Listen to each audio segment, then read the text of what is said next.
When we were all young, so young, that questioning what society was telling us was unthinkable, we were educated into a patterned approach to life. We were educated to see things about ourselves as true, which are not. We were educated into falsehoods, and we were deeply educated to prefer to seek the assurances of experts than to question and understand anything for ourselves. What we were educated into, which is so damaging to our world this day and so dangerous to our lives that the consequences of this corruption may come to be the ending of our present civilization, was to accept, believe, view, hold as correct a certain specific viewpoint and understanding of what we are and how we function psychologically. We were all educated to see ourselves as thinkers of thoughts. We were lied to. This monumental error occurred because we were all praised or chastised, rewarded or punished on the basis of how well or poorly we performed in repetitive school class tests, demanding a continuous process of memorization. We become identified to human memory. We come to see ourselves as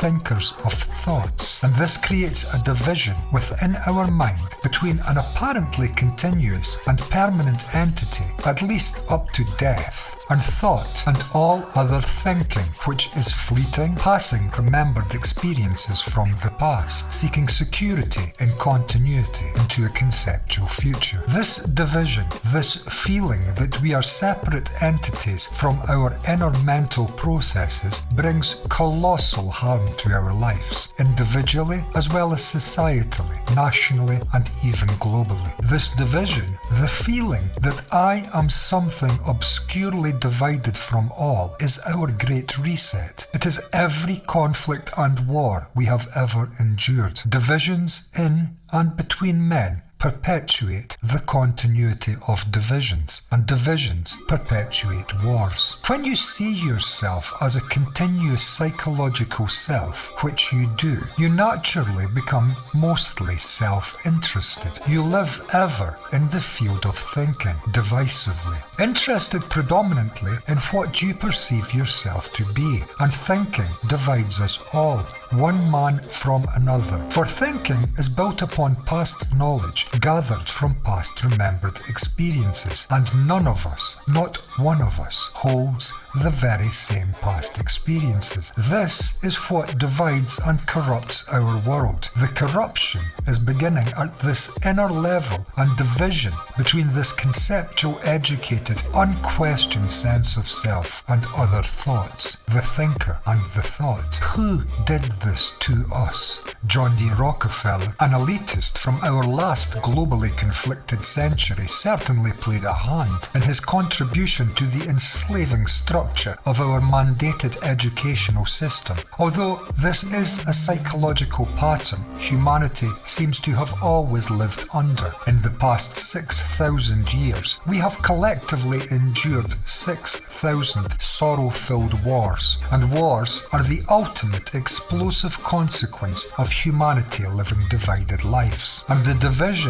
begins within us, within this inner educated self, living on a foundation of limited past experiences, dividing itself and dividing all people, one from another, me from you, us from them, thinker from thoughts. Are we capable of investigating this phenomenon of inner educated self, ego, memories, the past and the future, fears and pleasures, and hurts and desires, and an ever-present contradiction inwardly, because our minds are now living in psychological division, and division brings conflict, and conflict is a disorder. If you are at all awake to your life, you must see all is not well within the world of thought, and as thought gives birth to every human action, all is not well in our society. Can you awaken? Can you awaken completely? What does it mean to awaken completely? Surely, to awaken completely is to no longer be involved or susceptible to the educated illusions you now carry within about what you are. Surely,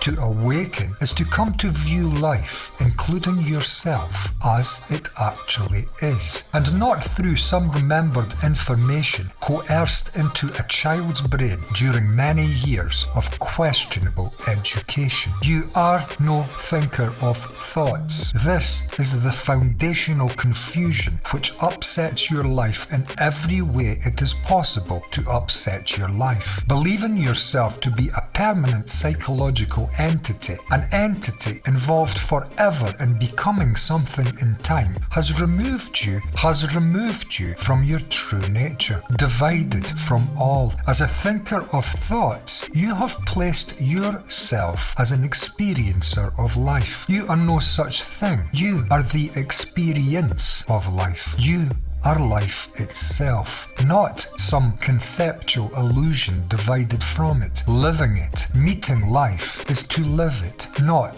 to live what we think about it, which is only the movement inwardly of an identity represented by your birth name. Do you understand the difference? If you see yourself as a thinker, as a movement of and in perpetual continuity, you have divided yourself from life. There is now a you living it, and in this inner psychological division, you naturally come to suffer. Divisions always bring conflict, and conflict always leads us into suffering. Are you alive, or are you life itself? When you die, do you die, or are you the death itself? Do you grow child to adult, adult into old age, or is this movement that which you actually are? Is there anything continual in life about us at all? Does life continue, or does life die as it lives, that it may be always born anew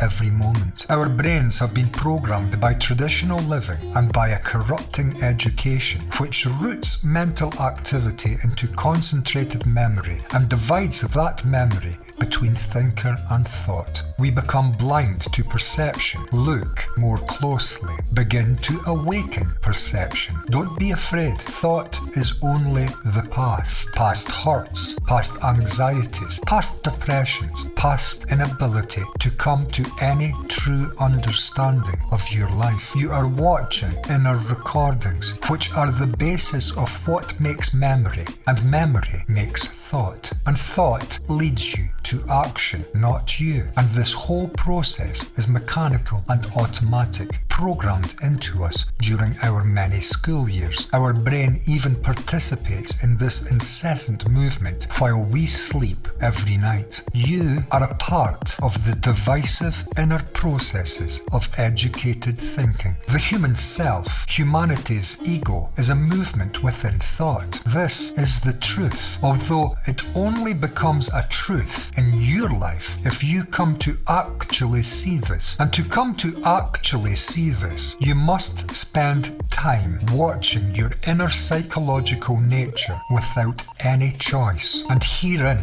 lies the difficulty. Educated as we have been, programmed into a belief that we are thinkers of thoughts, we are now forever interfering with what we see. We are forever attempting to bring order to our minds from a basis of division, which is to increase disorder. For no division truly exists. The human mind is one. You may divide one infinitely, but the potential remains for the wholeness to resurrect. Thought has divided our mind and is now interfering with its own movements, attempting to bring order, which in division is obviously an impossibility. And so we can never view the actual inner progressive incessant movements of what we are clearly, revealingly, without distortion. And how can we understand what we cannot even see? The brain is one organism, although the human brain this day has divided. Our brain has therefore been limited in capacity capacity. We have no idea of the potential we hold were we ever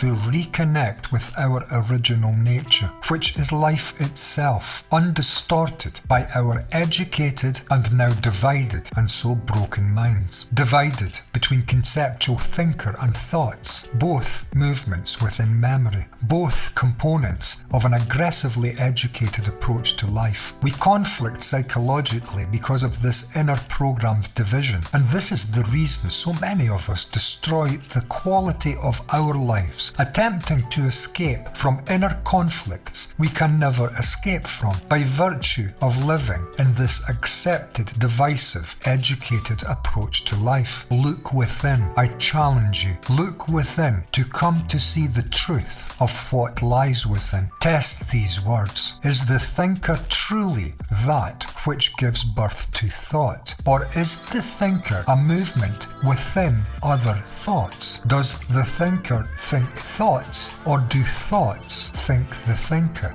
This is what must be seen and clearly understood. Seeing the truth of this issue for yourself, whatever it may be, has potential to revolutionize your life. But you have a mountain to climb and a valley to cross. You have rivers to traverse and many things to see. You need to take a journey into yourself, and this is an arduous task. You are moving alone into unknown territory, the final frontier for humanity. But to journey into yourself well provides the only possibility to ever come to understand yourself. And the first thing anyone must learn is an ability to look without distraction into one's inner nature without choice. Distractions are motivations. Trying to change is a distraction. Trying to escape, suppress, control, or battle against are all movements of inner disorder. These are all waste of energy needed to simply look from a position of silence, for all is thought. The thinker is thought. All is the product of the educated traditional human brain, and in such inevitable understanding which must rise if we passionately take this journey into what we are, we ultimately come to find